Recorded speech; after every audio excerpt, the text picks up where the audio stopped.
Diyos ng Muslim at yung Diyos ng Christian. Bakit ba magkaiba ang Diyos ng Muslim at ang Diyos ng Kristiyano?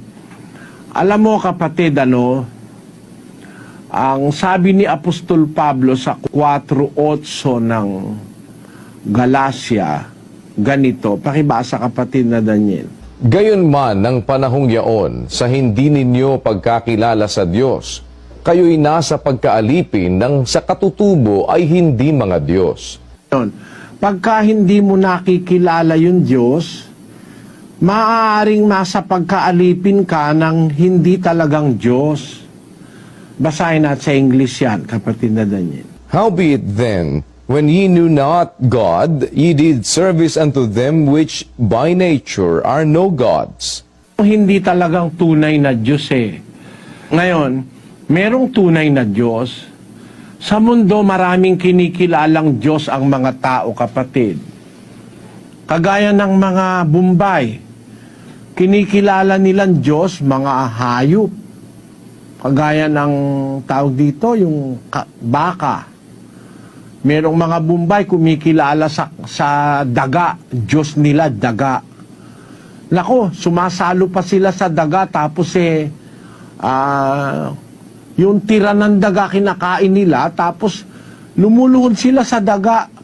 Kasi yun ang kanilang Diyos. May sumasamba sa hayop na mga apatang paa, kagaya ng mga elepante, mga baka, ganun. Kasi nga maraming mga Diyos na kinikilala ang tao. May kanya-kanyang Diyos na itinuro ang iba't ibang mga ministro, mga mangangaral, mga propeta. Kagaya doon sa China, may mga ibang Diyos sila ron. Kagaya sa Hapon, ang Diyos naman nila si Buddha. Kung natatandaan mo yon, napapag-aralan sa high school yon. Ang Diyos ng mga Buddhist ay Buddha. Isang tao yon, Gautama ang pangalan, Gautama Buddha. Si Siddhartha Gautama Buddha, na pinanggalingan ng Buddhism, hindi alam nung mga Buddhistang iba, namatay dahil sa pagkain ng nakakalasong kabuti.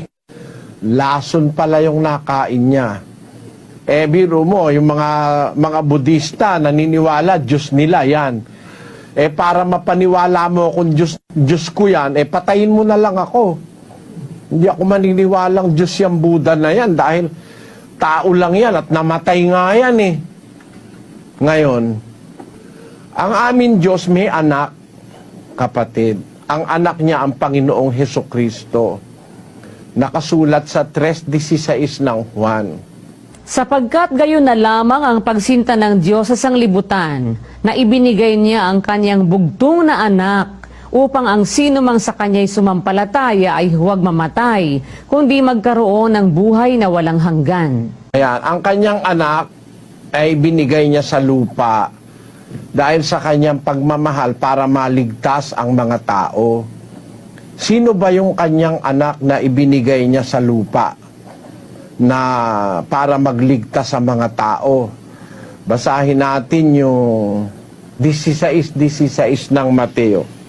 At sumagot si Simon Pedro at sinabi, Ikaw ang Kristo, ang anak ng Diyos na buhay. Si Kristo yon, yung anak ng Diyos na buhay.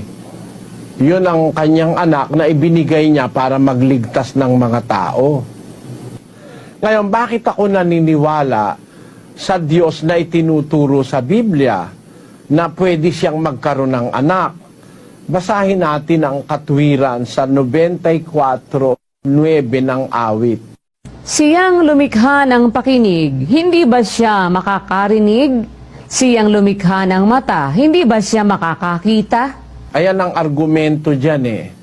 Yung gumawa ng pakinig, hindi ba pwede siyang makapakinig? Yung gumawa ng mata, hindi ba siya makakakita? Ang sagot, pagka makakagawa ka ng mata, makakakita ka rin. Tinan mo nga yung taong nakakakita. Nakagawa rin tayo ng mata na nakakakita. Yung camera, gawa ng tao yan. Parang mata yan, nakikita kita sa camera, nakikita mo rin ako dahil sa camera ang nakaharap sa akin. Di ba? Yung pakinig, di ba kung nakakarinig, makakagawa rin siya ng pakinig? O, tinan mo yung taong nakakarinig, naintindihan niya bakit siya nakakarinig. Nakagawa rin siya ng pakinig. Itong mic, pakinig yan eh. Yung napakinggan ng mic ko rito, binabato dyan sa inyo sa Pilipinas, naririnig nyo ako. Kaya, kung yung Diyos ay nakagawa ng pakinig, pwede ba siyang makarinig? Siyempre. Siya nga ang gumawa ng pakinig, siya pa ang hindi makarinig. Eh siya rin ang gumawa ng mata,